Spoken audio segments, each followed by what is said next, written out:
Hi friends, నలుగురితో కాసేపు చివరి వరకు చూడండి. నువ్వు సంతోషంగా ఉంటే ఓర్వలేని వాళ్ళు చుట్టాలు, నువ్వు కష్టాల్లో ఉంటే పట్టించుకోని బంధువులు, నువ్వు బాగుంటే కుళ్ళుకునేవాళ్ళు, బాధపడుతుంటే సంతోషించేవాళ్ళు చుట్టాలు, బంధువులు.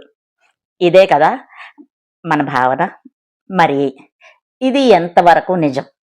ఒక్కసారి దీని గురించి ఆలోచిద్దాం.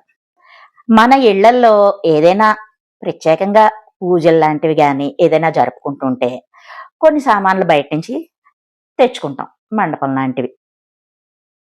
మరి పని అవ్వగానే వాటిని మళ్ళీ బయటికి పంపించేస్తాం.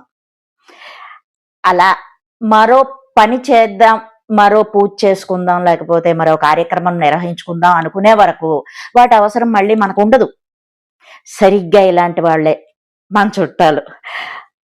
చుట్టాలు మనకి శుభకార్యాలకి కావాలి, ఆ శుభకార్యాలకి రావాలి. అడగకుండా ఏ విషయంలోనూ అసలు జోక్యం కలగజేసుకోకూడదు. మన గురించి చెడుగా అస్సలు మాట్లాడుకోకూడదు. అలా జరిగితే వాళ్ళు చెడ్డవాళ్ళు, దుర్మార్గులు. కానీ వీళ్ళు మా బంధువులు అని గొప్పలు చెప్పుకోవడానికి కావాలి. ఇంకా మాది పెద్ద కుటుంబం అని చెప్పుకోవడానికి కావాలి. ఎవరితోటైనా గొడవ పడుతుంటే వీళ్ళేమో మనకి తోడు నిలబడాలి. అది మన మనసులో భావన. అసలు బంధువులంటే ఎవరు? అవి ప్రశ్నించే గొంతుకలు. ఏ ఇంట్లోనైనా సరే భార్య గాని భర్త గాని తప్పు చేస్తే నిలదీసేదెవరు? చుట్టాలు.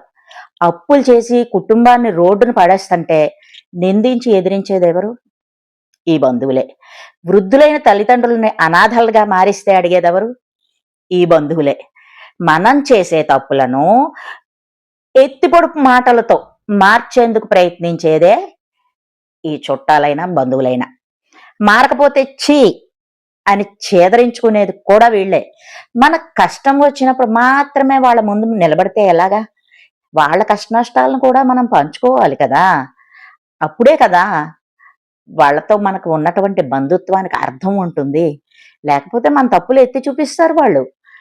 మనం ఏదైనా సాధిస్తే గొప్పగా చెప్పుకునేది ఎవరండి? మన బంధువులే. ఇంకా మనం ఏదైనా సాధించాలని ఎదిగిన వాడి పక్కన నిలబడి మనం కూడా అలా ఎదగాలని మనల్ని రెచ్చగొడతారు. సో ఆ చుట్టాలకి ఏమీ తెలియకూడదు అనుకుంటూ మన కష్టం మన బాధ దాచేసుకుంటూ వాళ్ళని వద్దు అనుకుంటున్నాం. తప్పు చేస్తే సమర్థించే మిత్రుడు ఎంత మనకి అవసరమో ప్రశ్నించే బంధువు కూడా అంతే అవసరం. అప్పుడే జీవితాలు బాగుంటాయి. మీరేమంటారు? ఒప్పుకుంటారా? కామెంట్ చేయండి. By bye friends.